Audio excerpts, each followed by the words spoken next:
Yeah, John Considine, as we mentioned earlier, our last minor title came back in 2001 when you were in charge, and we had the likes of John Gardner, Satanta, Tomás O'Leary. Is the talent there in the minor panel now to the same extent that it was back then? Well, if you take that team, when we got to the minor final, by the time we got to the minor final in 2001, those group of guys that you were listing, both Kieran Murphy's, Tomás O'Leary, all of those had been involved the previous year with us. Mm-hmm. We were beaten in a minor All-Ireland final in 2000. We got beaten in a Munster minor final in 2001. So they came in with not alone having had a lot of games at minor level, but also having experienced setbacks. Mm-hmm. And I could have, I knew, I could, as much as you can, I knew we were going to win that All-Ireland final because these guys had, experienced the setbacks and they had actually grown. It's the same thing Mickey Hart talks about, the benefit of having a defeat. You don't set out for it. And I think, those guys were battle hardened. You had John Gardner and these guys coming out of a minor grade, having played 9 or 10 minor championship games for Cork, and having played in Croke Park 4 times. Again, they weren't necessarily an overnight success. They, again, it took time, and they improved and so forth. And I think that's the issue. You have guys like that now coming through, of different types and styles and all of that. But I would say there are a handful from this year's minor team, and we didn't even win a Munster title. There's a handful from this minor team, at least if they go on and work, can actually make it. Yeah, Shawnee, having been involved with the minors this year, from what you've seen so far, is the raw talent there to the extent that we can be confident that there are guys who will eventually be ready for the step up to senior and to county hurling with the right coaching and development? Yeah, without a doubt, Paul. We were terribly disappointed. I mean, in all reality, we probably should have squeezed out a result against Waterford the first day, but we were really poor the second day, and why did we stage a bit of a recovery in the second half? It was a very good recovery, really. Waterford's home crowd and the whole lot just got them over the line, and we were terrible disappointed. We were gutted, we were down for weeks. But we've had time to reflect and think about it, and when you look back at the players that we had on board, it's a shame that some of them really didn't get an All-Ireland medal, or at least a Munster medal, because they were exceptional players. As a group, they were a joy to deal with, and there were some standout players, and somebody would be on show over the next couple of weeks, even at the senior grade with their clubs. But as good as those guys were, yes, there were a little bit of flaws with their play, and I'd like to think that if the right coach gets a hold of them now, as they slip into under 21 and then ultimately into senior grade, hopefully, they'll come on. But I think the raw talent is there, Paul. I mean, Cork hurlers are always, we're up there with the best of them, really. There's no doubt about that. And we've had, we played loads of challenge games during the season, and we played Kilkenny a couple of times, and we got to know the Kilkenny fellas quite well. Richie Mulrooney and Michael Walsh was around, even though he was a 21 selector. We got all the games, and they'd always pinpoint certain players in our team, and they would say to us, look, they're as good a minor players I've seen in the last 10 years, they'd say 20 years even. So there is raw talent out there.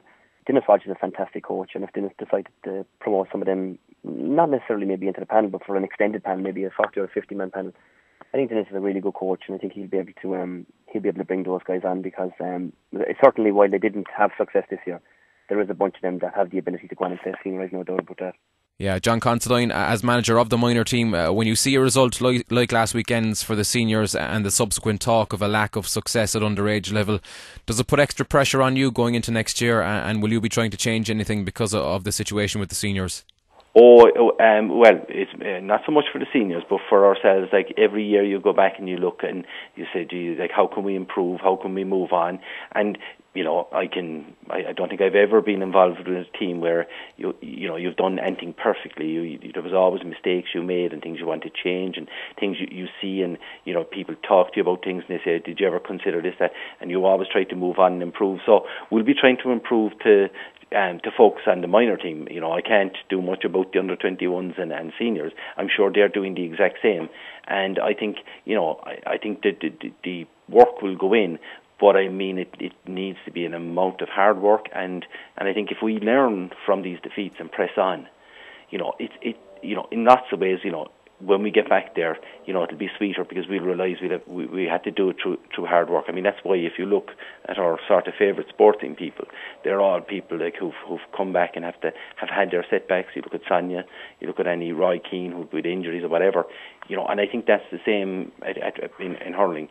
We have to admit that we're Kilkenny are at the top, and we just need to go now. And I don't think we should be happy until we catch them, you know. Yeah, Johnny Crowley was making the point in the Evening Echo during the week that referees at club level here in Cork aren't doing or the county teams any favours by being a little bit too strict in terms of blowing up for soft frees, and that isn't helping Cork teams in terms of their physicality. Do you think that's a valid point? Yeah, of course it is. I mean, again, hypocritical coming from me, from a fellow that never really went in for a tackle in his life and always played on the fringes and wait for breaks. But if anyone can judge a tackle, it's Johnny, because he was the best of them really. He was a brilliant player, brilliant defender, and I think there's huge merit in what he said. You know, you could just even see it on Sunday that even when the hustle and bustle started, well, you know, physically, I'd like to think that Niall McCarthy's this world are good, strong players. You know, there was just so much power in the Kilkenny lads when they went in for the tackle, and when they even the jostling, you know, they just, and there must be some truth in what's coming out of their training camps above, you know, that there's, 40, 50-minute games, and Cody literally just doesn't put the whistle to his mouth and he lets it go. Just the whole intensity of their play is just phenomenal. I think around Cork, yeah, maybe referees are a little bit lenient and a bit whistle happy.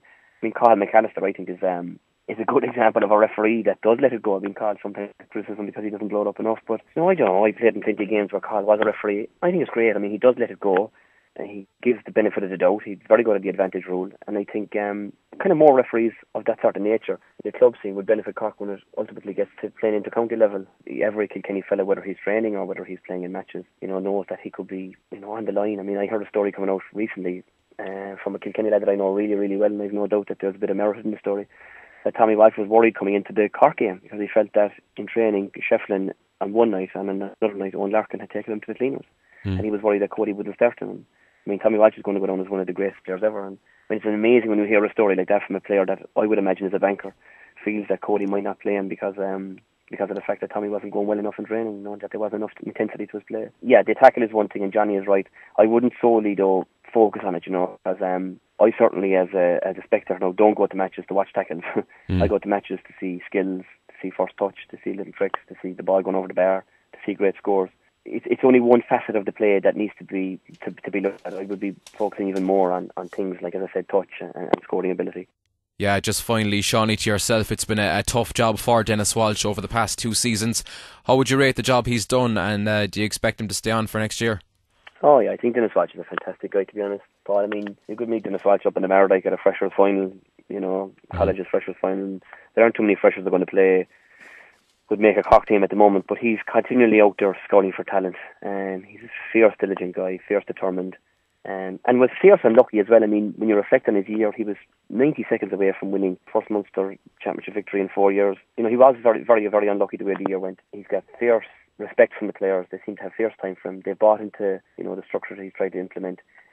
Just a small thing that I said on the Evening Echo, just a little bit with his game plan. If he can just sort of define it a little bit more, just at times they just went for route one when maybe they should have varied, and that's probably where Kilkenny are slightly ahead, that if things aren't happening for them on plan A, they'll just go back to plan B and plan C and plan D. They just have so many different aspects of their play that they're strong in. But definitely as regards managers that are out there at the moment, Dennis Walsh is the best manager for Cork, without a shadow of a doubt. He's a fabulous guy. He was a brilliant player. He brings that sort of teak toughness to the table as well as a manager. And please God, next year, if we get a bit of luck and if some players start to show up now well during the summer and one or two more players are unearthed, I do think that a Munster final for sure, a Munster Championship is within our scope for next year, definitely. Red FM.